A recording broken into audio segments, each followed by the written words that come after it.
చట్టానికి చేతులు చాలా పెద్దవి. ఎటువంటి నిందితుడైనా ఎప్పటికైనా ఆ బాహుబంధాల నుండి తప్పించుకోలేడనడానికి నిదర్శనమే ఈ కేసు. 1995లో ఒక మహిళను రేప్ చేసి చంపేసిన నిందితుడిని 2016లో శిక్షించడంతో కోల్డ్ కేసెస్ లిస్టులో మిగిలిపోవలసిన ఈ కేసు పోలీసుల పట్టుదలకు ప్రతిరూపమయ్యింది. అది డిసెంబర్ 14, 1995 సాయంత్రం. అమెరికాలోని సాల్ట్ లేక్ సిటీలో ఉండే ట్రేసీ తన బాయ్ ఫ్రెండ్ క్రిస్తో ఫోన్లో మాట్లాడుతూ తను తినడానికి బయటకు వెళ్తున్నానని చెప్పి వెళ్ళింది. అలా వెళ్లిన ట్రేసీ రాత్రి 11 అయినా తిరిగి రాకపోయేటప్పటికి క్రిస్ భయపడసాగాడు. అంత టైం వరకు ఎప్పుడూ బయట ఉండని ట్రేసీ 11 అయినా రాకపోవడంతో క్రిస్ మనసు కీడును శంకించింది. దీంతో క్రిస్ తన ఇంటి పక్కన వారి సహాయంతో తను వెళ్తానని చెప్పిన ఏరియా మొత్తం గాలించసాగాడు. మరుసటి రోజు ఉదయం 8:40 సాల్ట్ లేక్ సిటీకి 45 మైళ్ళ దూరంలో ఉన్న ఒక నది దగ్గర నగ్నంగా ఉన్న ఒక మహిళ చనిపోయి ఉందని ఒక వ్యక్తి పోలీసులకు ఫోన్ చేయడంతో టాడ్ బానర్ ఆధ్వర్యంలోని పోలీసు బృందం సంఘటనా స్థలానికి చేరుకుంది. సంఘటనా స్థలం భయంకరంగా ఉంది. మృతదేహం చుట్టూ రక్తంతో తడిసిన రాళ్లు ఆ రాళ్లతోనే హత్య చేసినట్టు చెప్పకనే చెబుతున్నాయి. ఆమె మొహం రాళ్లతో బాదడంతో మొహం గుర్తుపట్టలేని స్థితిలో ఉంది. మృతదేహం ఛాతీ మీద నిందితుడి వేలిముద్ర ఆనవాళ్లు కనిపించినప్పటికీ దానిపైన రక్తం కారడం వల్ల ఆ వేలిముద్రను సేకరించలేకపోయారు. అయితే ఒక రాయిపై కొంచెం వీర్యం మరకలు కనిపించాయి. బహుశా నిందితుడు రేప్ చేసిన తరువాత ఈ రాయితో తన వీర్యాన్ని తుడుచుకుని ఉంటాడని పోలీసులు భావించారు. ఆ రాళ్ల నుండి పోలీసులు కేవలం పాక్షిక డిఎన్ఏని మాత్రమే సేకరించగలిగారు. ఈ పాక్షిక డిఎన్ఏతో అనుమానితుల డిఎన్ఏను పోల్చి వాళ్ళు నిందితులా కారా అని మాత్రమే చెప్పగలరు, కానీ అసలు నిందితుడిని పట్టుకోవడానికి ఈ పాక్షిక డిఎన్ఏ ఉపయోగపడదు. అక్కడికి దగ్గరలోనే ఒక రాయి మీద మడతపెట్టి ఉన్న ఆమె సాక్స్ కనిపించాయి.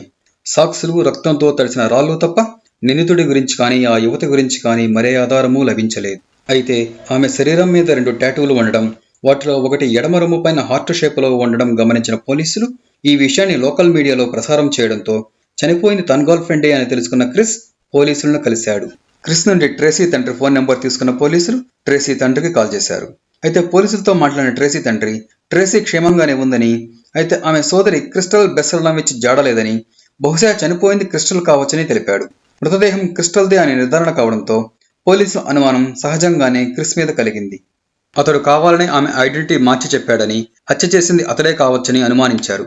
అయితే క్రిస్టల్ తండ్రి క్రిస్టల్ అప్పుడప్పుడు తన ఐడెంటిటీని దాచుకుని తన సోదరి ట్రేసీ పేరుతోనే చలామణి అవుతుందని చెప్పడంతో పాటు పోలీసుల విచారణలో కూడా క్రిస్టల్ ఒక ప్రాస్టిట్యూట్ అని, అలా అప్పుడప్పుడు తన ఐడెంటిటీని మార్చి చెప్తుందని నిర్ధారణ అయింది.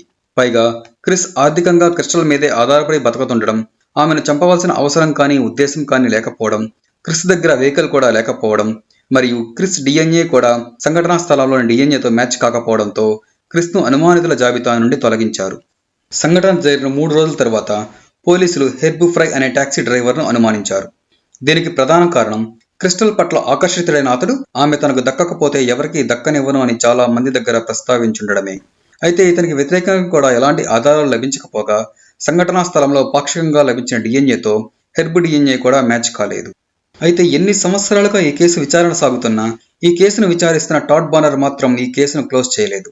నాకు 3 కూతుర్లున్నారు, తను కూడా నా కూతురు లాంటిదే అనే ఆలోచనతోనే ఈ కేసును సాల్వ్ చేయడానికి ప్రయత్నిస్తున్నాను అని చెప్పేవాడు.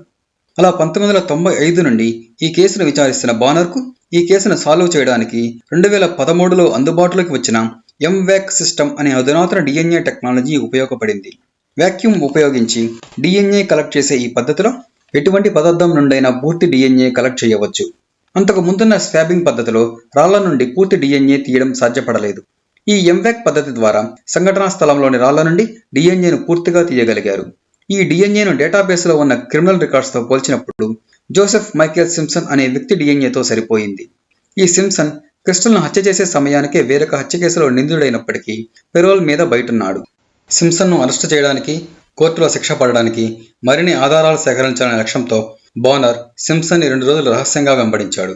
అలా వెంబడించి అతను తాగిపడేసిన సిగరెట్ సహాయంతో డిఎన్ఏని పరీక్షించి క్రిస్టల్ హత్య జరిగిన సంఘటనా స్థలంలో డిఎన్ఏతో సింప్సన్ డిఎన్ఏ మ్యాచ్ అయిందని నిర్ధారణ చేసుకుని అరెస్టు చేశాడు. ఒక ప్రాస్టిట్యూట్ను రేప్ చేసి చంపవలసిన అవసరం ఎందుకు వచ్చింది అన్న పోలీసుల అనుమానానికి మటుకు సింప్సన్ జవాబు ఇవ్వలేదు. డిఎన్ఏ మ్యాచ్ అయినప్పటికీ తను నిరపరాధని, ఈ కేసుతో తనకు సంబంధం లేదని వాదించాడు. అయితే సింప్సన్ గత నేర చరిత్ర, సంఘటనా స్థలంలో లభించిన డిఎన్ఏను ఆధారంగా చేసుకుని న్యాయస్థానం 2016లో సింప్సన్కు జీవిత ఖైదును విధించడంతో 20 సంవత్సరాల టాడ్ బానర్ కృషికి ఫలితం దక్కింది. మరి టాడ్ బానర్పై మరియు ఈ వీడియోపై మీ అభిప్రాయాన్ని కామెంట్ చేయండి. ఈ వీడియో కనుక మీకు నచ్చినట్లయితే లైక్ చేయండి, షేర్ చేయండి. మరిన్ని ఇంట్రెస్టింగ్ వీడియోల కోసం మా ఛానల్ సబ్స్క్రైబ్ చేసుకోండి.